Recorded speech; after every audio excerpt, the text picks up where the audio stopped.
iPhone XR versus Galaxy S9 speed test. That video is coming up right now. Let's go.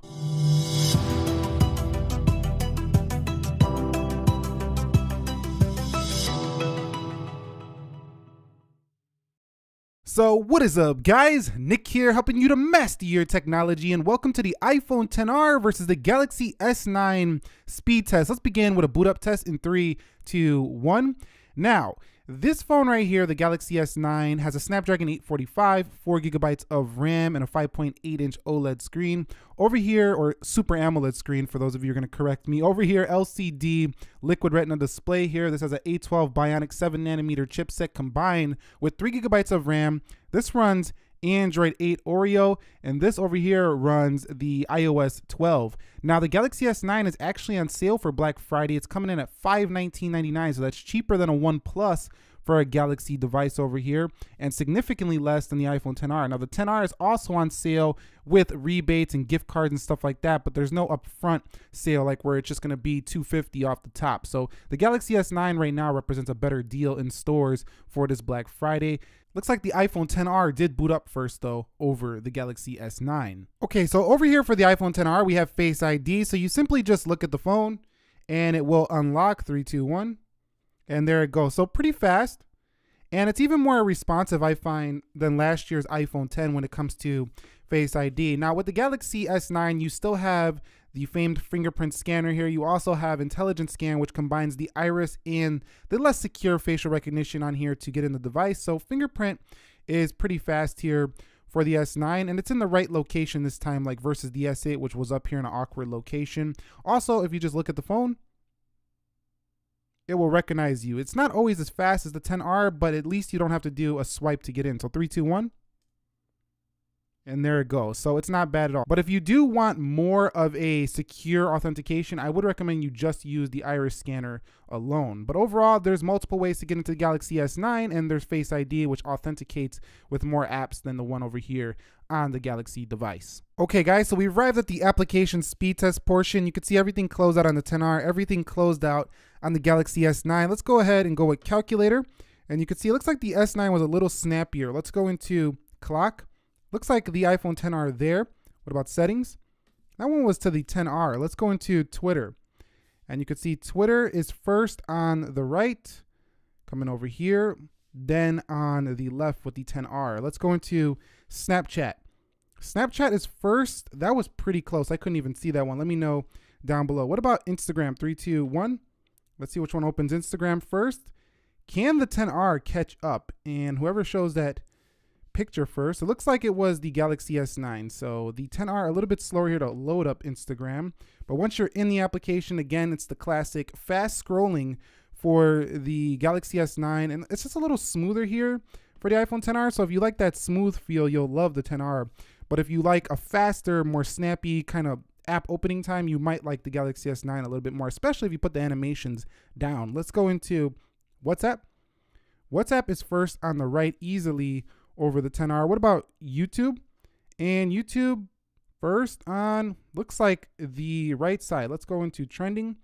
You could see pretty similar stuff here. However, I do think the Galaxy S9 has a much more enjoyable video watching experience because it has deeper blacks and it's just more contrasty. It's a Super AMOLED screen, so it just looks better, and there's no notch on this display. So for video watching, I would pick the Galaxy S9. So what about Prime Video?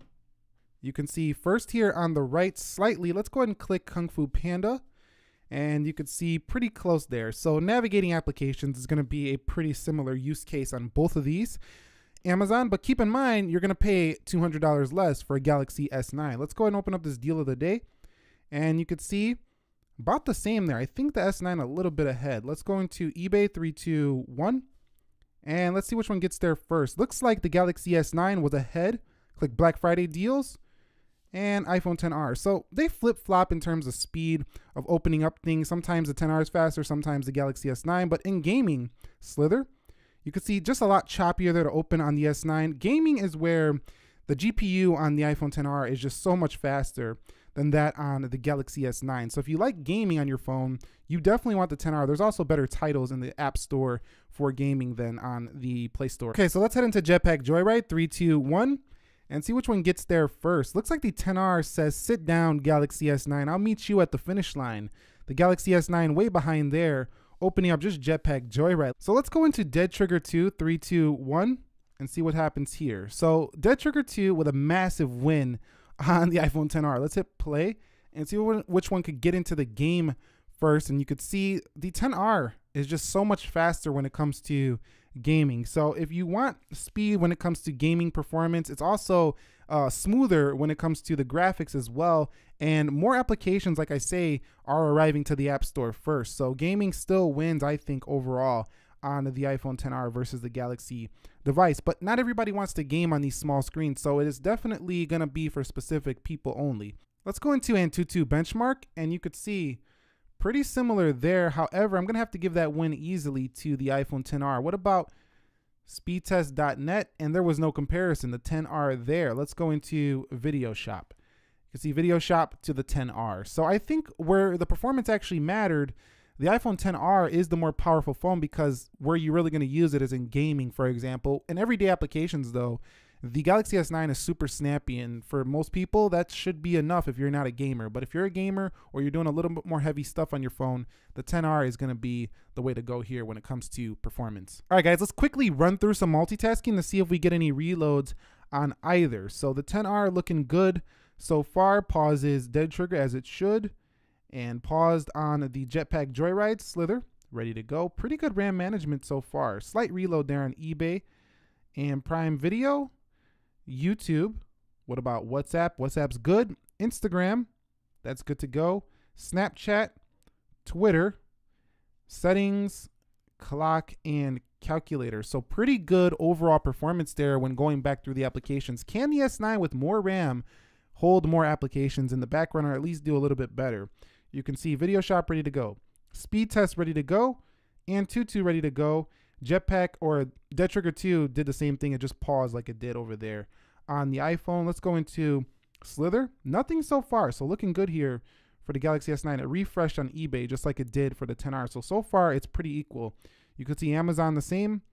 Prime Video the same. YouTube did about the same thing. WhatsApp is ready. Let's go into Instagram. You can see same stuff. Snapchat. And you can see Twitter. It just doesn't look as smooth when opening these applications on the RAM management than it does on the iPhone XR, but it's still holding them just fine for the Galaxy S9. So overall, I'm calling it about equal here when it comes to opening up those applications and the RAM management in the second round. Okay, guys, so I shot a 1-minute clip at 1080-30, and we're going to go ahead and render this thing out at 1080-30 on both devices to see which one is quicker on both. So let's go ahead and hit to Photos and Gallery on the right, 3, 2, 1, and see which one gets there first. So it says compiling video here and saving on the left. I think the XR is going to win this, but the Galaxy S9 is not playing around right now. So this is a pretty close call so far. However, the XR seems to be taking the lead. Which one is going to finish here? Looks like the XR is the more powerful phone. Of course, we were expecting that, weren't we? And there we go. The upload is complete there on the Galaxy S9. So the Galaxy S9 is the slower video rendering phone, rendering the iPhone XR more powerful. Does this matter to you? You're going to have to decide that for yourself. Okay, so the final Geekbench scores are in, and you can see that the iPhone XR, again, with an easy crushing win over the Galaxy S9. In Antutu benchmark, you can see that the iPhone XR is ranking right around 334,365, just behind the iPhone XS and XS Max. And the Galaxy S9 over here is coming in 16th place with 262,347 points. So the Galaxy S9 is not the most powerful smartphone out there, but for this discount, I think it's a great deal here with the Galaxy S9. The iPhone XR is still going to run you more, however you get more power in this device. Overall, the iPhone XR is the performance champ between these two, but whether it's a better phone really comes down to some other factors. So if you guys want to see a full comparison between these two, let me know your thoughts down below. Which one you think is better overall, not just speed, the iPhone XR or the Galaxy S9? Comment that down below. And if you guys found this video helpful, entertaining, informing, enjoying, click that like button for me. And if you're new here, consider subscribing for more. Nick here helping you to master your technology. Be sure to be well, and peace.